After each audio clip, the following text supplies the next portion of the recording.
தேனிக்காரங்க mostly அவங்களுக்கு இந்த இடம் வந்து கண்டிப்பாக தெரிஞ்சிருக்கும். நீங்கள் யாராவது தேனிக்கு ஃபஸ்ட் டைம் வரீங்க அப்படின்னா கண்டிப்பாக வந்து எல்லோரும் தேக்கடிக்கெலாம் போவாங்க, குமிழி தேக்கடிக்கு. அந்த மாதிரி போகிற ரூட்டில் தான் வந்து இந்த 2 இடம் இருக்குது. ஃபர்ஸ்ட் வந்து லோயர் கேம்பில் இருக்க பெனிக்விக்கு மண்டபம். அதுக்கப்புறம் பார்த்தோம் அப்படின்னா குமிழி ரோட்டில் மேலே அந்த மலையில் ஏறுறப்ப வந்து இருக்கிற வழிவிடு முருகன் கோவில் ரொம்ப பீஸ்ஃபுல்லாக இருக்கும். நீங்கள் சாப்பாடெல்லாம் எடுத்துகிட்டு போய் அங்கே உட்காந்து நல்லா சாமி கும்பிட்டுட்டு சாப்பிட்டுட்டு அங்கே வந்து நிறைய குரங்குலாம் இருந்துச்சு. குரங்கு, சேவல் இந்த மாதிரி நிறையா வச்சுருந்தாங்க. அவங்களுக்குலாம் சாப்பாடு போட்டுட்டு அவ்வளோ பீஸ்ஃபுல்லாக இருந்துச்சு. நான் போயிட்டு வந்ததுக்கப்புறம் எனக்கே நல்லா இருந்துச்சு. அது நியூ இயர் அப்போல்லாம் போனோன்னா பயங்கர கூட்டமாக இருக்கும். நாங்கள் நியூ இயர்லாம் முடிஞ்சு ஒரு 2 to 3 டேஸ்க்கு அப்புறம் தான் அந்த கோவிலுக்கு போனோம்.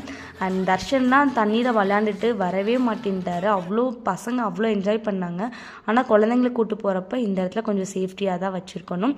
நாங்கள் கோவிலுக்கு போயிட்டு நல்லா சாமியெல்லாம் கும்பிட்டுட்டு அதுக்கப்புறம் வந்து ரிட்டன் வரப்போ வந்து அந்த லோயர் கேம்பில் இருக்க பெனிக்விக் மண்டபம் தான் போனோம். பெனிக்விக் வந்து நிறையா பேருக்கு தெரிஞ்சிருக்கும். முல்லை பெரியாரை கட்டி கொடுத்தவர் தான்.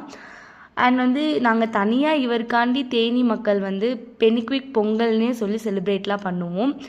ஸோ வந்து நீங்கள் ஃபஸ்ட் டைம் நீங்கள் வரீங்க அப்படின்னா இங்கே ஒரு விசிட் பண்ணிவிட்டு நீங்கள் போனீங்க அப்படின்னா ரொம்ப யூஸ்ஃபுல்லாக இருக்கும். நம்ம சேனலில் ஃபர்ஸ்ட் டைம் பார்க்குறதா சேனலை மறக்காமல் சப்ஸ்கிரைப் பண்ணிவிட்டு பக்கத்தில் இருக்க பெல் பட்டன் கிளிக் பண்ணிக்கோங்க.